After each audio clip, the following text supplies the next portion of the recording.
Baik, kita mulai ya teman-teman ya. Bismillahirrahmanirrahim. Assalamualaikum warahmatullahi wabarakatuh. Selamat pagi semuanya. Apa kabar?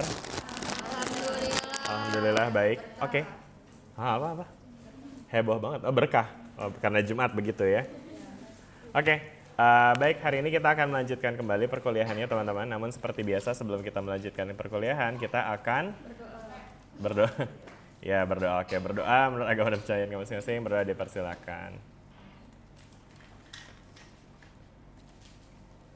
Berdoa selesai. Lalu setelah berdoa apa lagi teman-teman? Bahas PR. Oke, mari kita coba lihat PR yang udah teman-teman kerjain nih, tugas harian ya. Di ini ya, 11.2. Kita lihat pengumpul pertama ternyata adalah Rira sama Raisya. Tanggal 4 Juni. 4 Juni itu kapan? Kemarin ya. Enggak pertama-pertama amat ya. Tapi emang karena kelas kita juga tanggal 3 ya, hari Rabu ya. Oke. Rira jam berapa kumpulin ya? Penasaran. Ada nggak sih? Di mana sih lihatnya? Di samping, di sini. Iya, jam 2.23. Oke. Terus jam 5.57. Oke. Ada Gita juga jam 6.29. Ya oke lah. Menjelang maghrib lah ya ini pada ngumpulinnya. Lalu yang terakhir di sini ada Keisha yang kumpulin. Wah, 8.06 banget. Kenapa? Oh, siap. Aman.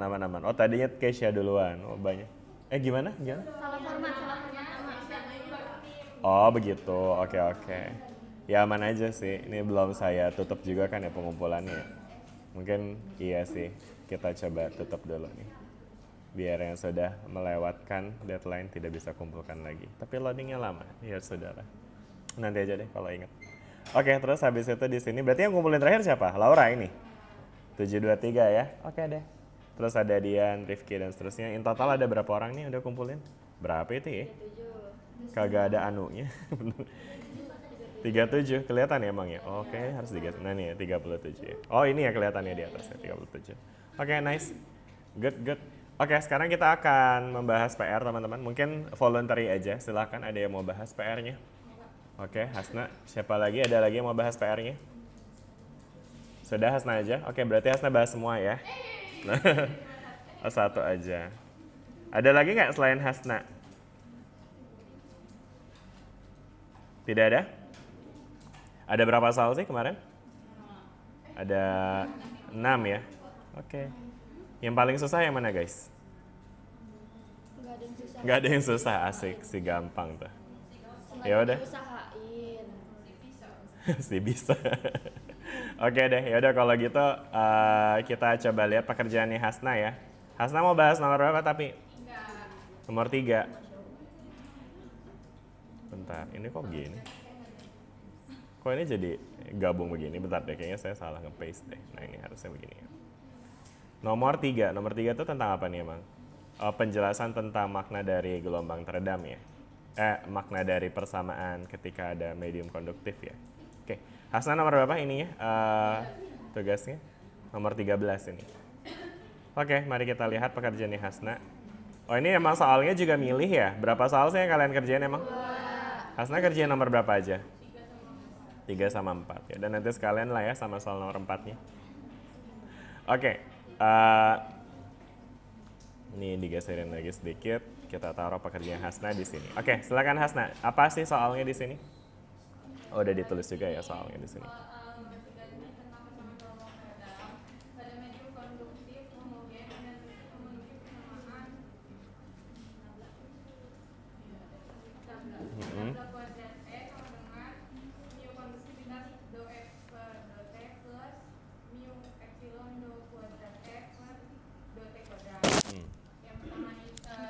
Yang pertama, bagaimana Bagian mana persamaan ini yang tidak muncul pada medium lossless.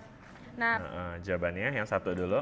yang satu ini pada medium lossless kan konduktivitasnya tuh 0 sehingga mu konduktivitas doi per dot menjadi 0. Jadi persamaannya berubah menjadi nabla kuadrat E mu epsilon do kuadrat E per do T kuadrat. Jadi artinya bagian yang ininya hilang ya di medium lossless ya. Oke, good. Lanjut nomor 2-nya. Nomor 2, jelaskan makna fisik suku tambahan tersebut. Nah, suku yang mu konduktivitas dOE per dot ini mewakili efek arus konduksi di dalam medium. Jadi suku ini tuh menunjukkan bahwa sebagian energi gelombang diserap medium berubah menjadi panas dan menyebabkan redaman amplitude. Karena itu disebut suku redaman. Menyebabkan redaman amplitude ya, karena itu disebut suku redaman. Maksudnya redaman tuh apa sih, Hasna? Redaman itu yang Hasna paham aja, nggak usah dilihat HP. Gampang banget. Redaman tuh artinya apa sih? Redaman tuh yang sedikit menghilang, mulai menghilang. Dia gradually decreasing gitu ya, jadi melemah begitu ya. Oke, sip. Nah, yang terakhir nomor 3 apa lagi nih yang ditanya? Nomor 3, mengapa solusi persamaan ini tidak lagi berupa gelombang sinus murni dengan amplitudo tetap? Persamaannya itu kan EJT sama dengan E0 cos omega T per kz. Nah, amplitudonya tetap, namun ketika ada konduktivitas, energi gelombang terus hilang menjadi panas, sehingga amplitudonya harus berkurang. Nah, solusinya berubah menjadi EJT sama dengan E0 A pangkat min alpha Z cos omega T min beta Z. Nah, yang dimana E pangkat min AZ ini faktor redaman amplitudo, alfanya konstanta redaman, betanya konstanta fase. Nah, akibatnya amplitudo tidak lagi konstan. Jadi yang bikin amplitudo nggak lagi konstan itu adalah bagian yang mananya nih, Hasna? Yang bikin nggak konstan ini tuh di bagian konduktivitasnya. Maksudnya? Nggak, maksudnya di dalam persamaan ini, bagian mana dari persamaan ini yang menggambarkan amplitudonya nggak konstan?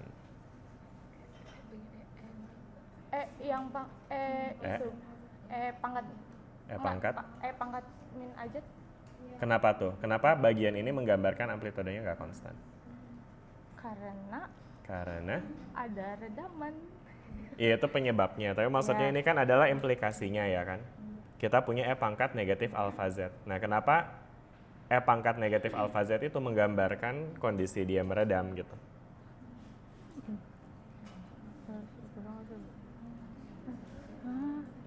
Karena kenapa?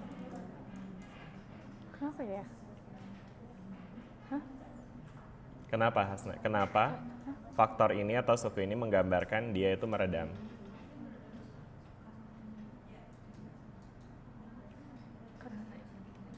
Karena apa? Karena energi. Itu penyebabnya kan. Maksudnya lebih kayak kenapa nih ekspresi ini? Tadi kan Hasna, kan tadi saya tanya nih ya kan.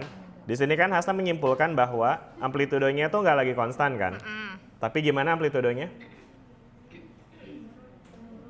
Menurun ya kan. Nah, itu diindikasikan oleh apa? Adalah eksponensial ini kan ya. Iya. Nah, kenapa eksponensial ini mengindikasikan menurun bukannya eksponen itu meningkat ya? Pangkatnya min. Karena pangkatnya negatif ini ya. Jadi E pangkat negatif ini mengindikasikan nilai yang semakin menurun, teman-teman ya. Kalau teman-teman lihat lagi, misalnya kalau kita visualisasikan di Desmos gitu, teman-teman bisa ingat ya, kalau kita punya Y sama dengan E pangkat X gitu. Nah, ini dia akan menjadi eksponensial yang naik tuh ya kan. Kalau pangkatnya positif. Kalau negatif apa yang terjadi? Nah, ini dia turun nih ya. Jadi yang kita lihat itu ya ada, maksudnya faktor E pangkat negatif itu menunjukkan bahwa adanya nih penurunan nilai nih. Penurunan nilai dari apa? Penurunan nilai dari si E0-nya ini ya. Jadi artinya di sini amplitudonya menurun begitu ya. Betul begitu Hasna maksudnya ya? Iya, Pak. Oke. Nah, gitu ya. Jadi begini teman-teman, amplitudonya menurun. Meanwhile di sini dia juga ada faktor cos-nya ya kan yang menunjukkan bahwa dia juga berosilasi teman-teman ya. Sebenarnya ini juga nanti akan tergantung pada faktor redamannya sih, sama halnya dengan pada kasus osilasi teredam yang kita pelajarin sebelum UTS kemarin. Ada 3 jenis redaman, teman-teman ingat 3 jenis redaman? Ada apa aja? Betul. Ada overdamp, underdamp, sama critically damped ya kan? Masih ingat bedanya gimana? Solusinya betul ya, dimana kalau di underdamped itu dia masih ada penurunan tapi ada osilasinya masih kelihatan ya, kayak gini nih. Ini sebenarnya menggambarkan underdamped nih ya kan? Nah, tapi kalau di gelombang elektromagnetik bisa juga nggak sih critically damped atau overdamped? Jawabannya adalah bisa juga. Karena pada akhirnya karakteristik dari damping atau redaman itu kan bergantung pada koefisien redamannya ya. Kalau di osilasi itu kan tergantung sama nilai B yang berkaitan dengan gaya gesek ya kan ya, atau gaya hambatnya. Sedangkan kalau pada kasus gelombang EM, berarti nanti yang menentukan redaman itu adalah apanya? Faktor yang mempengaruhi redaman adalah ya konduktivitasnya ya kan? Karena maksudnya redaman itu majorly dipengaruhi oleh faktor yang meredam dia atau faktor yang mengurangkan energinya. Seperti halnya di osilasi kita punya gaya gesek ya kan. Jadi gesekan itu yang akhirnya menyerap energi sehingga energinya lama-lama hilang. Makin besar serapan energinya, makin cepat hilangnya. Makin overdamp dia jadinya ya kan. Di sini juga gitu. Artinya kalau konduktivitasnya makin besar apa makin kecil?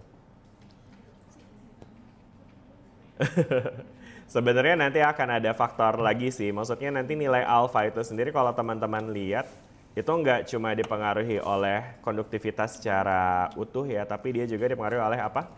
Apa faktor apa yang mempengaruhi nilai alfa? Masih ingat ya teman-teman? Alfa itu kan koefisien atenuasi ya kan?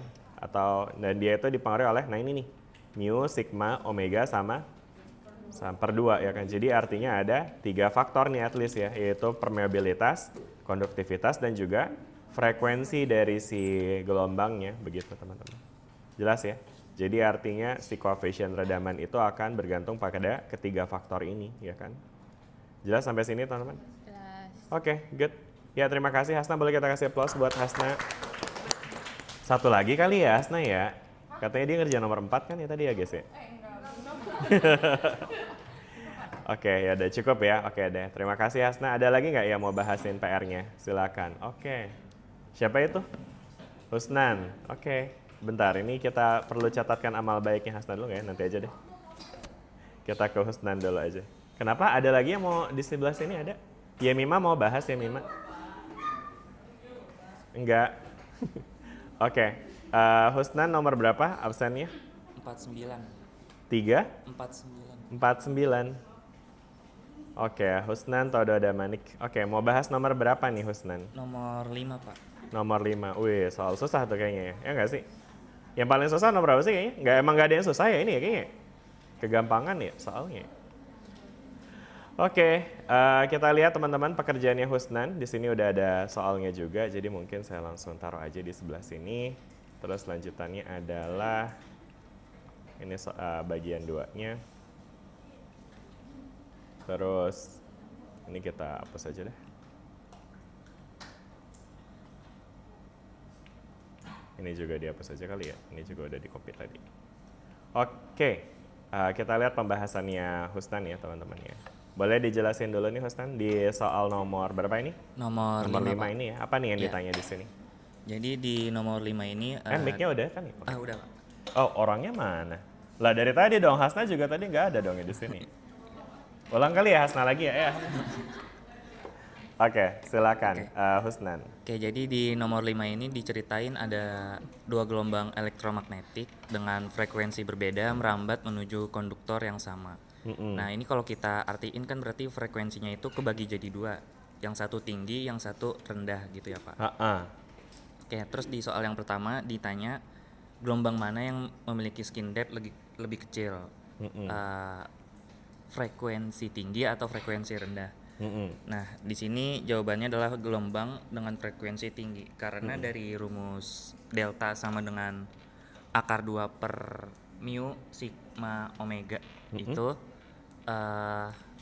deltanya itu berbanding terbalik dengan frekuensinya dengan omeganya. Jadi kalau semakin tinggi frekuensinya maka deltanya atau skin depth-nya itu bakalan mengecil gitu, Pak. Jadi kalau ditanya mana yang skin depth-nya lebih rendah, jawabannya adalah yang tinggi jadinya ya? Iya, yang frekuensinya tinggi. Anyway, skin depth itu apa sih artinya Mas Nan? Seberapa gampang gelombang itu masuk ke bahan konduktor bukan, Pak? Betul, representasi interpretasi fisiknya, skin depth itu menggambarkan seberapa gampang si gelombang masuk ke dalam Bahan konduktor. Makin besar skin depth-nya artinya apa? Semakin sulit. Makin sulit, bukannya makin gampang. Makin gampang berarti. Makin Pak. gampang, bukannya makin sulit. Apa? Apa ya tadi? Wait.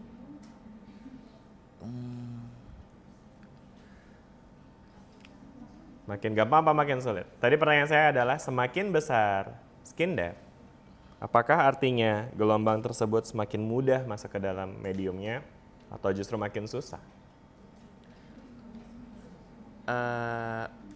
Aduh, apa ya? Terlalu semakin Untuk memahami hal ini, teman-teman harus punya definisi fisis dari si skin depth-nya sih sebenarnya. Maksudnya bukan interpretasinya, tapi definisinya. Definisi skin depth ingat nggak kemarin apa? seberapa jauh gelombang. Bentar, boleh nih siapa namanya? Kaela, oke gimana Kaela?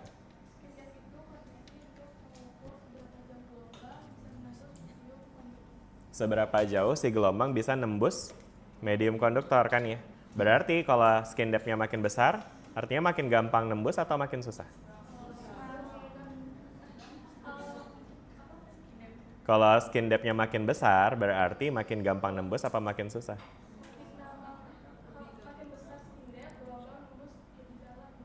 Lebih dalam, berarti dalam konteksnya berarti lebih gampang nembus ya. Jadi penetrasinya lebih dalam, dia bisa masih jauh gitu jalannya di dalam si konduktornya begitu ya.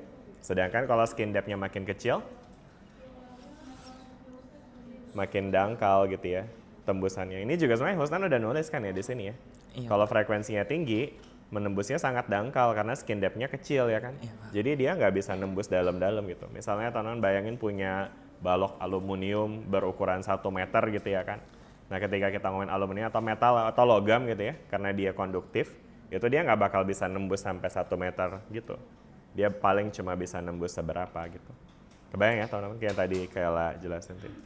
Oke, itu dia. Anyway juga kalau teman-teman ingat lagi juga, definisi exactnya dari si skin depth itu adalah nilai di mana amplitudonya berkurang sampai berapa, ingat nggak?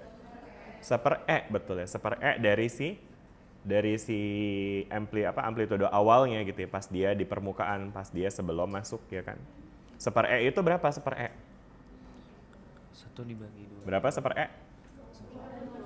2, E-nya 2,7 ya kan. 1/e-nya itu jadi segitu tuh, 0,367 ya kan. Artinya nilai skin depth itu menggambarkan kondisi di mana amplitudenya sisa tinggal 36% ini, 36,7%. Kebayang? 37%, iya maaf ya, boleh 37% gitu ya. Jelas ya teman-teman sampai sini ya? Gitu. Oke, good. Itu tadi pertanyaan nomor 1 ya. Nomor 2-nya gimana tuh?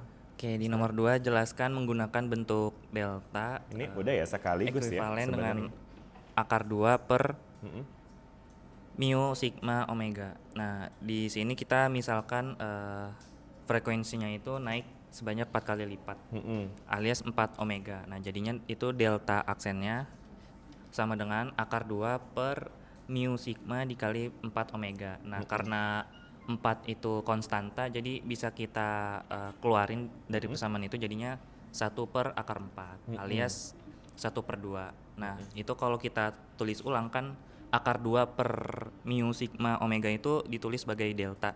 Nah, berarti sama dengan setengah delta. Nah, kesimpulannya kalau frekuensinya kita naikkan 4 kali lipat, nah makanya deltanya itu atau skin depth-nya itu berkurang menjadi setengahnya. Jadi makin besar, makin kelihatan ya di sini makin Iya. besar frekuensi, makin dangkal sih skin depth-nya. Kalau frekuensinya naik 4 kali, skin depth-nya jadi Setengah. Kalau frekuensinya naik 9 kali, skin depth-nya jadi berapa?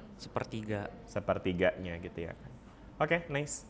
Sehingga dari sini teman-teman jadi punya ide nih bahwa untuk menghasilkan penetrasi yang lebih dalam, maka kita perlu memberikan gelombang elektromagnetik dengan frekuensi yang lebih tinggi apa lebih rendah supaya penetrasinya lebih dalam?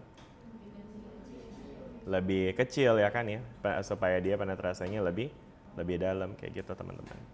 Oke, makanya nanti kalau teman-teman kalau kita ngomongin soal radiografi gitu, radiografi pernah dengar? Atau pointinya teknik imaging lah di dalam fisika kayak ronsen, X-ray, itu tuh sebenarnya memanfaatkan prinsip daya tembus gelombang elektromagnetik teman-teman. Karena pada dasarnya image yang didapatkan itu tuh memanfaatkan pantulan dari gelombang elektromagnetik yang nembus ke dalam badan kita ya kan. Teman-teman pernah tahu lah ya apa namanya kayak prinsip mengukur kedalaman laut, ya kan? Pernah dengar gak istilah? Kayak kita pakai teknik sonar namanya.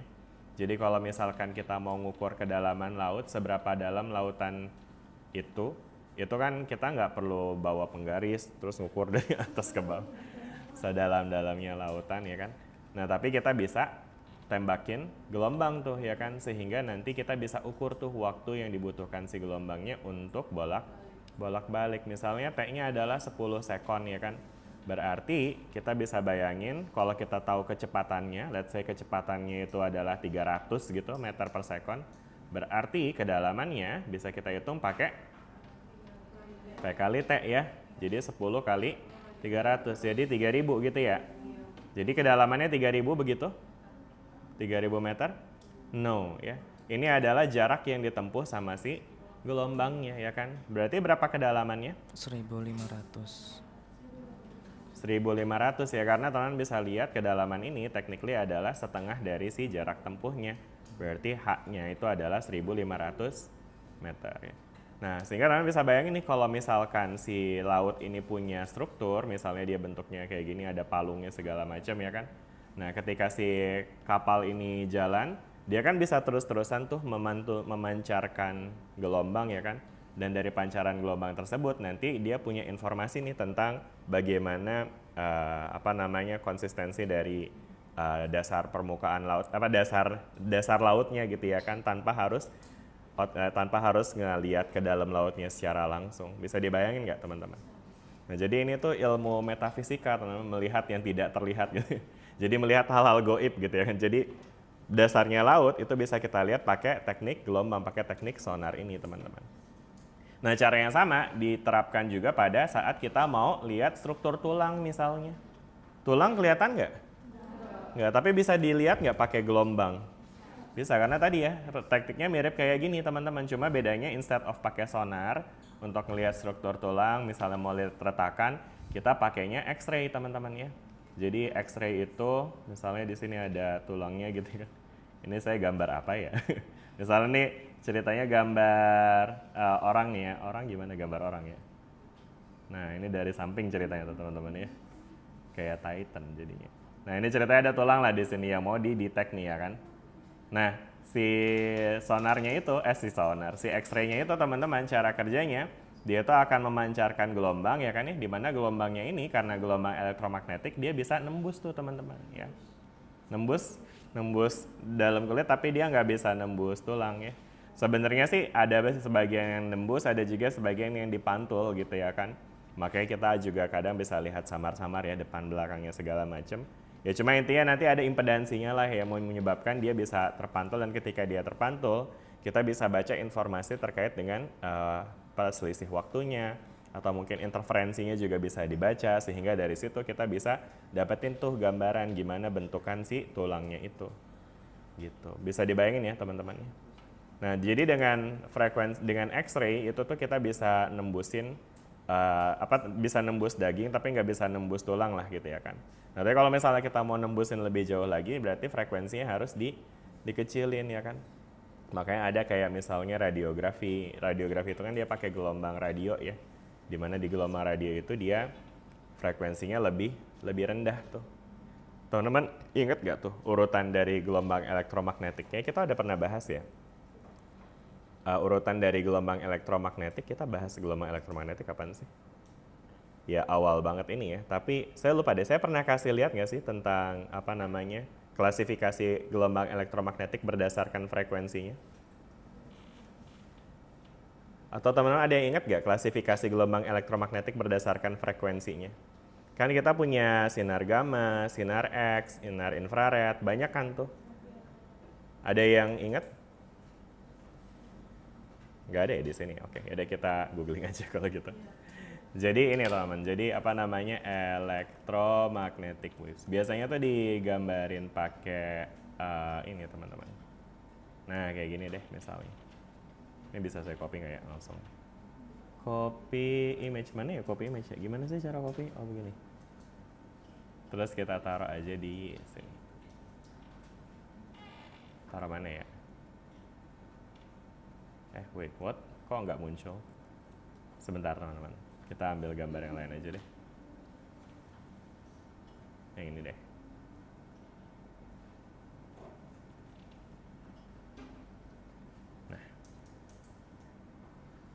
Nah ini dia teman-teman. Jadi kayak teman-teman lihat di sini, ya, ini tuh adalah klasifikasi dari gelombang elektromagnetik berdasarkan frekuensinya ya. Dan ketika di sini teman-teman lihat, di sini kita bisa klasifikasi berdasarkan frekuensi yang paling tinggi yang sebelah kanan nih, dan frekuensi yang paling rendah yang sebelah kiri. Tentu frekuensi berbanding terbalik sama lambda ya, karena kan rumus dasarnya V sama dengan lambda kali F. Berarti lambda sama dengan V per F. Berarti lambda sama F itu berbanding terbalik. Makin besar F-nya, makin pendek lambdanya. Makanya kalau kita lihat di sini ketika frekuensinya makin besar tuh gelombangnya jadi makin rapat tuh. Karena lambdanya makin pendek kan. Ya, dan yang paling tinggi frekuensinya itu adalah namanya gamma rays tuh ya, sinar gamma. Terus ada sinar X, sinar UV. Lalu kemudian kita punya cahaya tampak nih di sini. Rentangnya agak kecil ya, dia di antara ultraviolet sama infrared. Udah gitu kalau kita breakdown lagi nanti kita akan lihat klasifikasi warna ya. Di mana warna ungu itu memiliki frekuensi yang paling tinggi, sedangkan warna merah frekuensinya gimana? Rendah ya kan. Jadi warna Magico Hiberneo itu teman-teman bisa lihat terdispersi di pelangi itu karena frekuensi mereka beda-beda tuh. Ya kan? Begitu ya. Nah terus habis itu apa lagi? Di bawahnya warna merah kita juga punya infrared nih teman-teman ya. Terus habis itu ada microwave, radio, dan seterusnya. Oke? Bisa dibayangin ya sampai sini ya. Nah ini juga yang bikin implementasi dari gamma rays dan juga radio waves ini dibedakan karena waalaikumsalam. Ya. Ini yang membuat gamma rays dan radio waves ini juga dibedakan dalam segi implementasinya karena daya tembusnya beda gitu teman-teman ya. Artinya atenuasinya pun juga nantinya akan beda. Kenapa itu? Oh, pintunya diganjel sama bangku. Oke. Ya.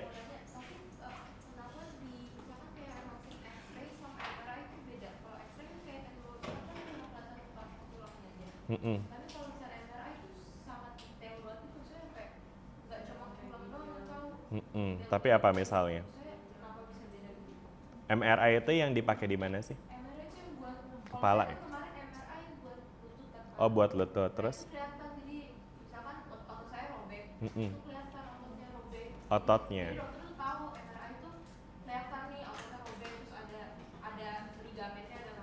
Tulangnya kelihatan juga nggak di situ? Kelihatan juga ya? Lebih detail ya?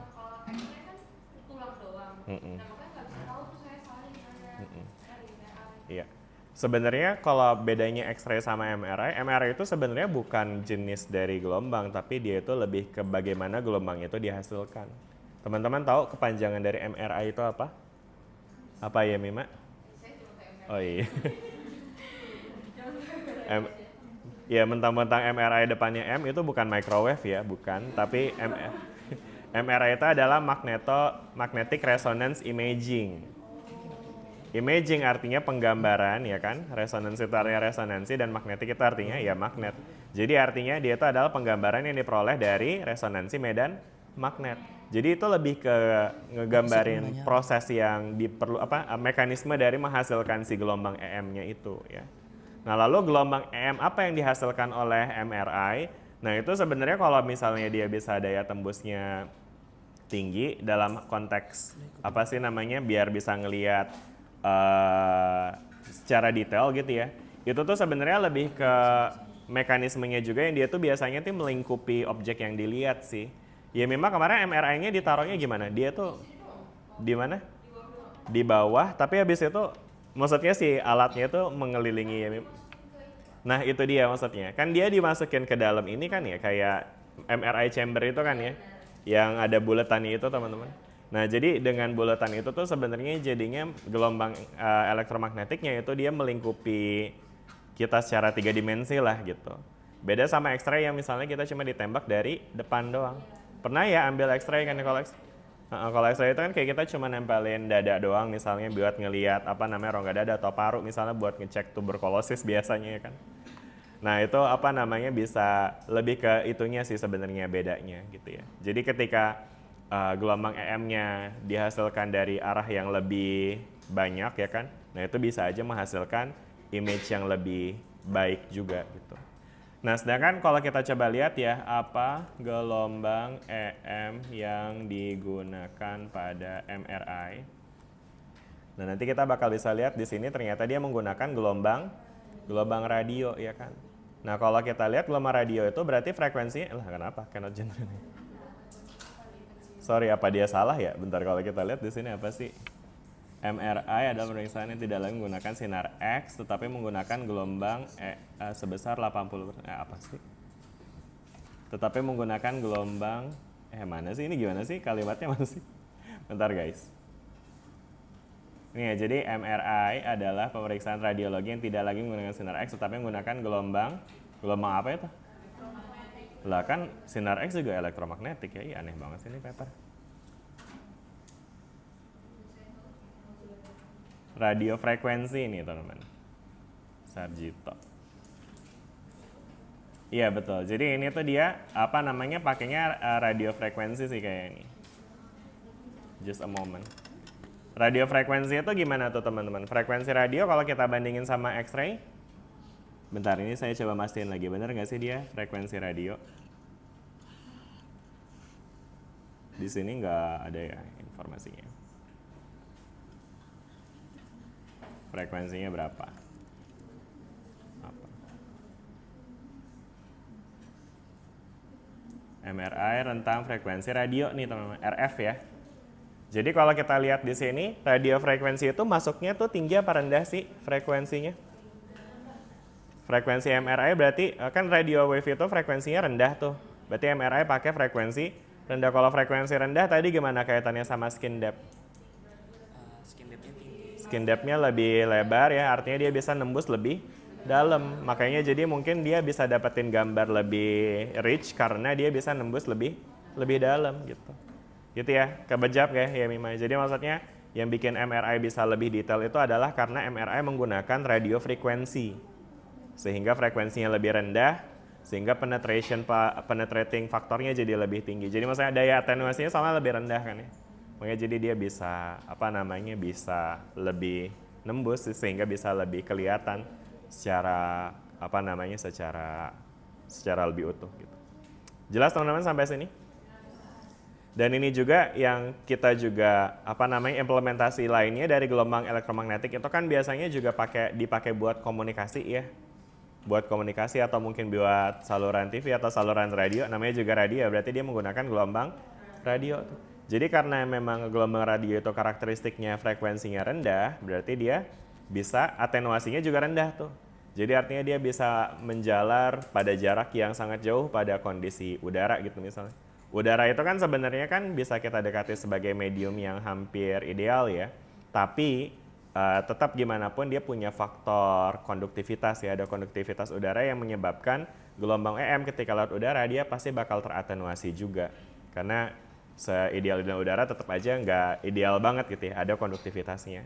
Sehingga kalau kita bandingin antara gelombang sinar X dan sinar radio misalnya, atau gelombang X dan juga gelombang radio yang merambat di udara, tentu jangkauannya akan lebih jauh sih gelombang radio karena frekuensinya lebih rendah sehingga faktor atenuasinya jadinya lebih rendah juga, sedangkan skin depth-nya lebih dalam, jadi dia bisa menjalar lebih jauh gitu. Nah itulah kenapa dalam konteks komunikasi kita bisa pakai gelombang radio biar dia bisa merambat sampai jauh gitu. Jelas ya sampai sini teman-teman ya? Oke. Udah itu mungkin salah satu implementasinya yang teman-teman bisa kaitkan dengan kehidupan sehari-hari. Nah sekarang ada lagi nggak nih teman-teman yang mau bahasin soal atau PR? Cukup ya? Sekarang kita saatnya mencatatkan amal baik dari teman-teman semua. Oke, tadi siapa yang pertama dibahas tadi? Hasna, nomor berapa Hasna tadi nomor? 13. Ini kita masih lanjutan ya ini. Ini itu hitungannya apa sih atau pekan kelima? Ini Mas. Pekan 11. Saya bingung deh ini nomornya gimana sih? Ini kan harusnya pekan 9, 10, 11, 12 nih. Ini emang materi 12.1 sih harusnya. Tapi ya udahlah. Bingung sendiri. Ya udah kita taruh di sini aja lah, atau di kotak baru aja, nggak apa-apa ya, banyak juga kotaknya. Oke, Hasna nomor berapa tadi? Sorry. 13. Ini ya Hasna. Safely Hasna Sakilah. Mau warna apa Hasna? Warna hijau. Oke, kita kasih oranye berarti. Ngelawannya. Hijau mana? Ini ya hijau ya. Hijau tua. Hijau tua. Berapa tahun umurnya? Tuanya tua banget ya. Hijau-hijau army kayak Andri gitu ya. Asik. Benar. Paham ya kenapa hijau ya. Iya ya. Perlu kasih loreng-loreng nggak? Udah ya lanjut ya. Kasih 2 poin ya. Oke. Terus siapa lagi tadi? Husnan. Nomor berapa Husnan? Hasna sama Husnan adik kakak nggak sih? Namanya mirip begitu. Sama-sama orang baik lah ya. Oke, mana nih? 49. Oke. Ada yang nyaut suara siapa? Ini ya. Terus siapa lagi tadi? Tadi kayaknya Kayla ya. Kayla nomor berapa Kayla? Kayla Putri Malau. Oke. Terus siapa lagi? Hapuk. 35 siapa 35? Gita. Emang Gita? Enggak. Oh Yemima, kirain dengarnya 35. Yemima 53 ya? Ya si Hapuk, Pak. Oke, terus siapa lagi? Ada lagi? Udah? Ada yang belum saya catatin di sini? Kayak jangan ditagih di akhirat ya kalau saya lupa. Oke, yaudah baik kalau gitu berarti cukup ya buat pembahasan PR-nya. Itu dia teman-teman terkait dengan konteks gelombang elektromagnetik ya. Dan sebenarnya sih bahasan terkait gelombang elektromagnetik secara umum terkait dengan persamaannya, peredamannya, faktor atenuasinya, refleksi transmisi dan juga refleksi dan transmisi yang kemarin kita udah bahas itu udah selesai. Nah sekarang ini masuk ke materi minggu baru sebenarnya yang harusnya di-deliver hari Rabu kemarin sih, tapi karena kemarin kita sempat skip jadinya baru di-deliver hari ini. Materi kita hari ini adalah tentang pengantar Fourier series teman-teman, atau deret Fourier. Materi Fismat, betul sekali. Ini materi Fismat sebelum UTS apa setelah UTS? Sebelum UTS. Berarti harusnya teman-teman udah belajar ini nih di Fismat, betul ya? Amin. Berarti kalau udah bisa, ya udah bisa cepet harusnya nih kelas kita hari ini. Amin. Oke, tapi mungkin biar kita nggak jamin, saya pengen ambil saya pengen coba untuk nyambungin apa yang udah teman-teman pahamin dari yang teman-teman udah pelajarin di Fismat. Jadi, at least teman-teman bisa nggak jelasin apa sih deret Fourier itu? Gak nyambung. Fourier series. Ini dibacanya Fourier meskipun tulisannya Fourier karena kalau nggak salah dia orang Prancis deh. Makanya dibacanya Fourier.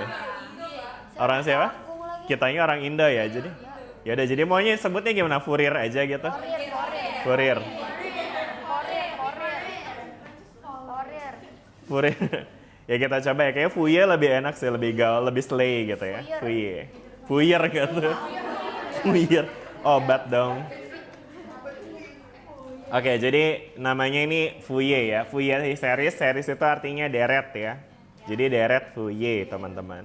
Nah, apa sih deret Fourier itu, teman-teman? Ada yang bisa jelasin? Ya, Rira. Boleh. Bentar, mic-nya di mana ya mic-nya?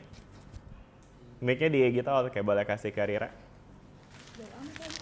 Jauh juga ya. Iya, lagian kalian ini selat horbusnya kelebaran ini. Nih, dari capung. Mungkin secara singkat aja kayak apa taunya. Iya. Jadi deret Fourier itu metode matematika yang biasa digunakan untuk menguraikan atau kayak mencacah suatu fungsi gitu. Yang bisa dipakai untuk menguraikan. Iya. Fungsi gimana cara menguraikannya? Cara menguraikannya, iya Cari cari AO, AO, terus terus? AN, AB gitu-gitu. Cari AN, BN, itu prosedurnya kayak teman-teman udah paham tuh ya. Urutan gitu. Nice. Ya, tapi benar banget tuh. Jadi artinya berdasarkan Fourier series itu intinya Fourier series bilang bahwa setiap fungsi itu bisa kita uraikan. Uraikan tuh artinya apa sih? Uraikan tuh artinya kita Kayak jabarkan disecah-disecah. menjadi Iya, namanya dipisahin penjumlahan dari fungsi sinusoidal dan cosine ya sebenarnya ya. Karena penjumlahan makanya disebutnya series ya, teman-teman. Series itu bahasa Indonesianya adalah deret ya.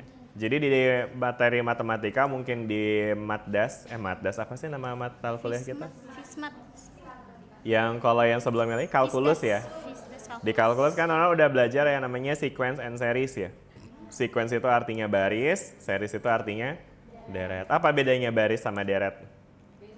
Kalau baris tuh dari depan ke bawah, kalau deret tuh ke Betul. samping. Kalau baris itu dia cuma ngelisting doang. Iya. Kalau deret itu dia ngejumlahin. Makanya ini disebut Fourier series karena dia berupa deret. Deret dari beberapa fungsi, artinya dia ada penjumlahan dari beberapa fungsi. Fungsi apa nih? Fungsinya bisa sin, bisa juga cos gitu ya kan. Sin, cos gitu ya kan. Ya. Yang kemudian kalau kita ekspansikan, mungkin teman-teman jadinya karena dia penjumlahan, jadi bisa ditulis dalam bentuk ini ya, notasi sigma ini teman-teman. Iya. Betul ya? Betul, Oke, betul. bagus banget nih teman-teman udah paham tentang fundamentalnya ya kan. Nah, cuma nah, artinya sekarang di sini kenapa sih kita harus belajar deret Fourier? Karena pada akhirnya kita kan ngomongin soal gelombang nih teman-teman ya kan. Dan di dalam konteks gelombang itu bentuknya itu sebenarnya bisa macam-macam nanti teman-teman. Nggak selalu bentuk gelombang itu berupa bentuk sin atau bentuk cos aja ya kan. Ya, kayak misalnya bentuknya begini ya kan, atau bentuknya ini kan kalau ini bentuk sin ya. Iya. Kalau bentuk cos tuh kayak gimana? Mungkin mulainya dari sini ya kan. Di atas. Bisa juga bentuknya ya kayak kemarin ya, bentuk misalnya teredam gitu ya kan. Atau mungkin bentuknya lebih ngadi-ngadi lagi kayak gitu. Kayak tanda tangan ya jadi.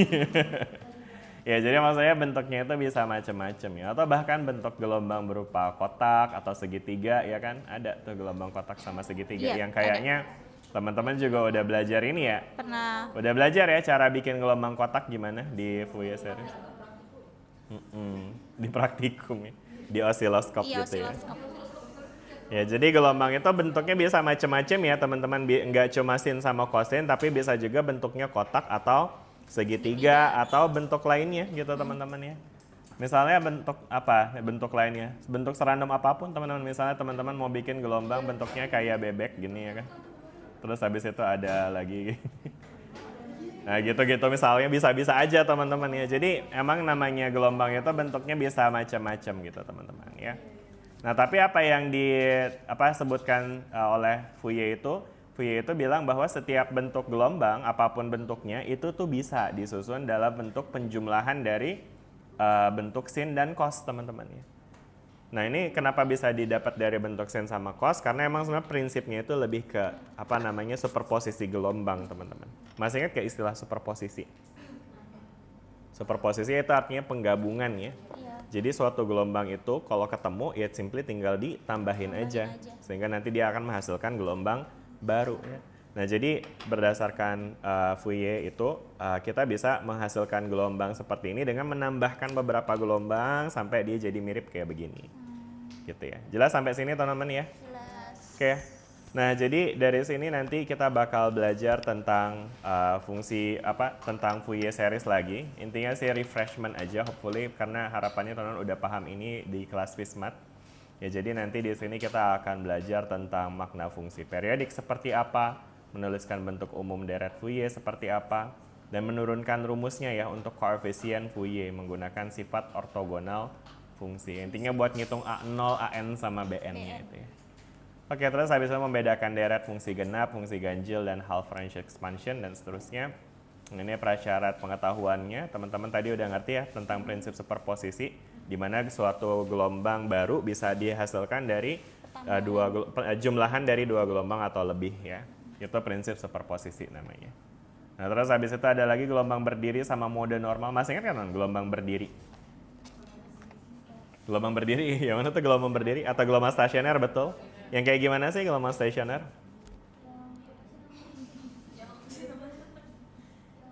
Yang mana? Gelombang yang berlawanan arahnya. Nah, gelombang yang apa? Berlawanan arahnya. Yang dihasilkan dari superposisi antara gelombang yang berlawanan arah tuh ya. Yang kayak gimana tuh? Itu loh teman-teman yang ada ilustrasi, yang ada videonya. Masih ingat gak sih? Iya. Yang auratnya kelihatan. Iya makanya. Kalian ingat kan? Kalian ingatnya itu juga. Ya yang itu teman-teman ya. Jadi gelombang berjalan di mana sih? Kita bahas belum. Nah ini ya gelombang stasioner ya. Yang ini ya teman-teman ya. Jadi di SS. Nah yang ini ya teman-teman, ini gelombang berdiri nih ya namanya. Yang kita lihat emang polanya ya. Tapi maksudnya pola ini dihasilkan dari superposisi gelombang kan ya. Superposisi antara apa dengan apa? Antara gelombang datang dengan gelombang pantulnya, ya kan? Jadi ada dua gelombang di sana yang ketemuan sehingga mereka bergabung, bersatu sehingga menghasilkan pola gelombang berdiri ini, ya kan? Oke. Ya, jadi ini maksudnya prasyaratnya maksudnya teman-teman paham bahwa gelombang berdiri yang kita pelajarin kemarin itu adalah hasil dari superposisi gelombang gitu ya kan. Dari dua gelombang aja tapi. Nah, terus habis ini ada fungsi sinus, kosinus, periode, ini basic lah ya. Nah, integral dasar. Nah, ini bakalan membutuhkan integral nih teman-teman. Integralnya aman kan nih teman-teman? Insya Allah ya.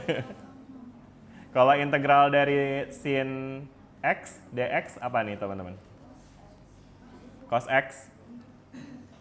Begitu? Jadi apa dong? Apa integral dari sin x dx? 1 per cos x x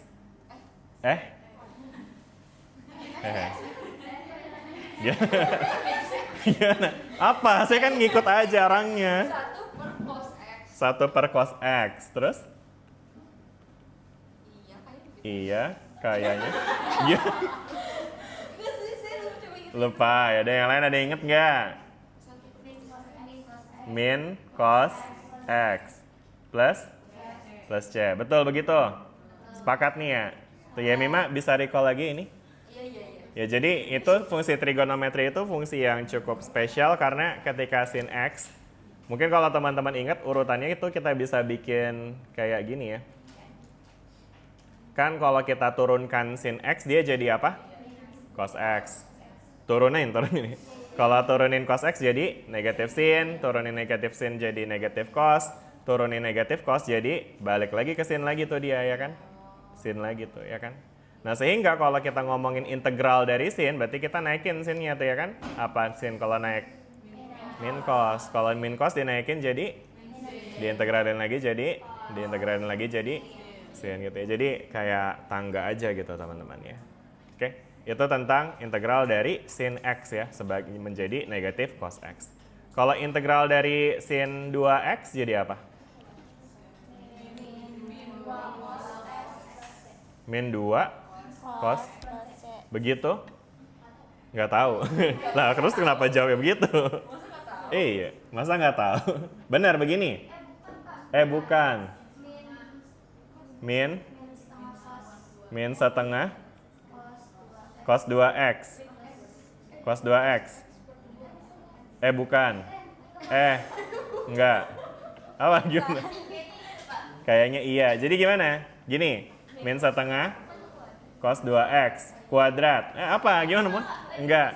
Lagi diskusi. Oke, siap. Plus C. Begitu. Benar begini? Kayaknya. Yang lain? Dari tim biru bagaimana? Tim biru. Kayak lagi cerdas cermat. Ini tim dang, ini tim dut. Kus dangdut. Oke, gimana? Udah benar begini? Benar ya? Sepakat nih? Akmal, gimana Akmal? Udah benar begini? Nyembat aja nih Akmal nih kelihatan ini. Nyembat inhaler. Lagi pilek apa ya? Pilek? Enggak. Udah benar ya kayak gini ya? Sepakat nih teman-teman? Ya udah benar sih ini. Ya, jadi maksudnya kalau in general kalau kita punya integral dari sin ax dx itu akan jadi 1/a gitu teman-teman ya. Cos ax plus c. Kenapa jadi ada 1/a bukan dikali? Karena prinsipnya itu adalah kebalikan dari turunan ya. Kan kita paham integral itu adalah anti turunan. Sehingga apa yang akan kita lakukan pada integral technically adalah kebalikan dari apa yang kita lakukan pada saat kita menurunkan ya kan. Karena kalau kita punya y sama dengan misalnya kita punya cos 2x gitu ya kan. Kalau kita turunkan dy per dx-nya jadi apa nih? 2 sin. Hah? Gimana? Turunan ya. Cos jadi apa? Minus sin ya kan ya. Min sin 2x gitu. Terus kali 2. Kenapa ada kali 2? Ini namanya aturan rantai teman-teman ya. Sehingga dia akan jadi negatif 2 sin 2x ya kan. Sehingga kalau misalkan kita punya 2 cos 2x, setengah cos 2x, berarti nanti dia jadinya ini ya, jadi hilang ya, jadi 1 tuh ya. Kebayang nggak teman-teman nih? Karena nanti setengah, jadi negatif setengah sin 2x tapi dikali 2 jadinya segini ya kan. Sehingga kalau kita bikin ini jadi minus, ininya jadi positif begitu ya. Sehingga kesimpulannya kalau kita integralkan si sin 2x, maka dia akan menjadi apa?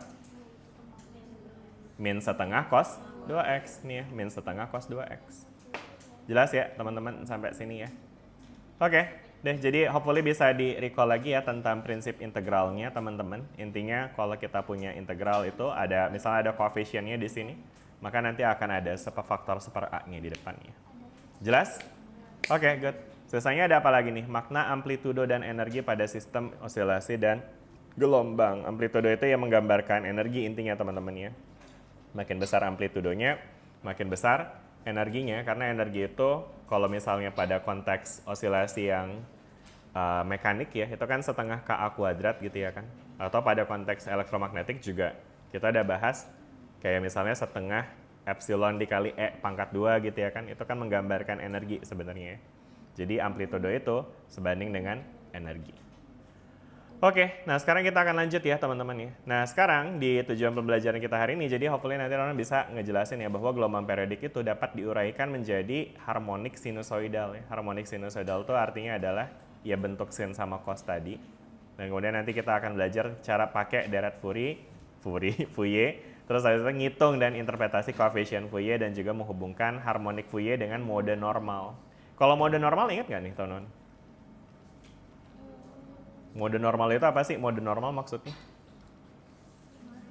Kapan ya kita bahas mode normal ya? Masih ingat nggak teman? Kemarin? Rabu? Emang iya kita bahas? Mode normal? Bukan, itu mah ini normal incident ya. Itu mah normal incidence, bukan mode normal. Beda-beda. Normal incidence itu artinya cahaya yang datang pada pada sumbu normal ya. Tapi kalau mode normal itu bukan yang ini sih. Tapi mode normal itu kita pernah bahas waktu kita ngebahas tentang osilasi tergandeng tuh. Masih ingat gak tuh teman-teman osilasi tergandeng? Ingat gak nih osilasi tergandeng yang mana tuh? Yang ini tuh yang lumayan complicated tuh kemarin kita nuruninnya ya. Jadi kita lihat ada dua osilasi yang ketika dia tergandeng dia akan memiliki koordinat normal tuh ya. Dan kemudian setiap koordinat normal itu akan punya solusi nih ya kan. Yang solusinya long story short jadi kayak gini nih. Ada mode-mode sefase, mode berlawanan fase yang bisa digambarkan pakai sin atau cos biasanya ya kan. Nih ingat gak nih teman nih? Ini dari osilasi tergandeng ya. Jadi dari osilasi tergandeng kita punya A cos sama B cos misalnya ya kan. Yang mana masing-masing ini dia menggambarkan mode yang berbeda. Nah kedua mode ini disebut juga sebagai mode normal teman-teman. Jelas sampai sini? Ya, jadi yang nanti akan kita lihat di ekspansi Fourier, suku yang memiliki sin dan suku yang memiliki cos itu pada prinsipnya dia itu adalah dua mode yang berbeda ya. Ada mode yang direpresentasikan oleh sin, ada juga mode yang direpresentasikan oleh cos. Intinya gitu, teman-teman. Oke ya. Sip, kita lanjut lagi. Nah, sekarang kita mulai dengan yang pertama ini mendefinisikan fungsi periodik ya. Jadi fungsi periodik itu apa sih teman-teman? Periodik itu artinya apa sih? Periodik itu artinya apa? Berkala, betul ya, atau punya periode tertentu gitu ya kan ya. Dan selain dia itu memiliki periode tertentu, sebenarnya adanya periode itu menunjukkan bahwa ada siklus yang berulang teman-teman. Jadi kata kuncinya sebenarnya di sini lebih ke berulang ya. Jadi fungsi periodik itu adalah fungsi yang berulang ya kan. Ya seperti halnya kita lihat most of gelombang yang kita punya di sini nih. Ini teman-teman bisa lihat dia punya pola berulang kan ya. Kalau misalkan saya cuma gambar fungsi sin kayak gini dan kita bilang ini adalah satu periodenya segini, tentu teman-teman bisa bayangin ya kalau kita mau lanjutin dengan mendefinisikan bahwa ini adalah periodik, artinya teman-teman bisa bayangin bahwa kelanjutan dari gelombang ini adalah seperti ini nih. Jelas ya? Gitu ya. Jadi artinya untuk menggambarkan fungsi periodik kita cukup mendeskripsikan bagaimana persamaannya dia selama satu periode tertentu gitu ya. Karena sisanya kita bisa kopas aja kayak yang tadi saya barusan lakuin gitu ya. Bisa dibayangin lanjutannya akan sama gitu teman-teman. Jelas ya sampai sini ya? Nah sehingga kalau misalnya di sini kita punya apa namanya periode nih, misalnya periodenya adalah 10 gitu ya kan. Atau jangan 10 deh, misalnya 8. Atau mungkin saya bikin lebih gede biar lebih kelihatan. Misalkan di sini kita punya fungsi sinusoidal yang kita gambarkan memiliki periode tertentu. Misalnya periodenya di sini adalah 8 ya. Jadi misalnya dari sini sampai sini itu jaraknya adalah 8 apa misalnya 8 second gitu ya. Ini jadi fungsi waktu gitu ya. Nah, maka karena di sini ada 8 second, maka nanti teman-teman bisa lihat di sini kalau misalkan kita punya ini nilainya 1 atau mungkin ini nilainya 10 deh atau 100 aja deh biar lebih enak. Ini juga negatif 100 ya kan. Nah, kalau misalnya kayak gini, misalnya ini kita define dengan fungsi ya, namanya fungsi fx ya. Jadi x-nya itu adalah ini tadi 8, ini mungkin x aja ya. Gimana sih cara nulis fungsi y sama dengan fx gitu ya. Jadi ini y-nya, ini x-nya, oke. Nah, kalau kayak gini, kalau ditanya f0, teman-teman bisa jawab nggak berapa f0-nya berdasarkan grafiknya? F0 itu artinya apa sih? Dia tuh nanyain berapa nilai y pada saat x-nya 0. Berapa tuh nilai y pada saat x-nya 0? Berapa? Tahu dari mana? Dari titik ini ya. Kan x0-nya adanya di sini ya. Jadi 0 tuh ya kan. Kalau F2 berapa teman-teman?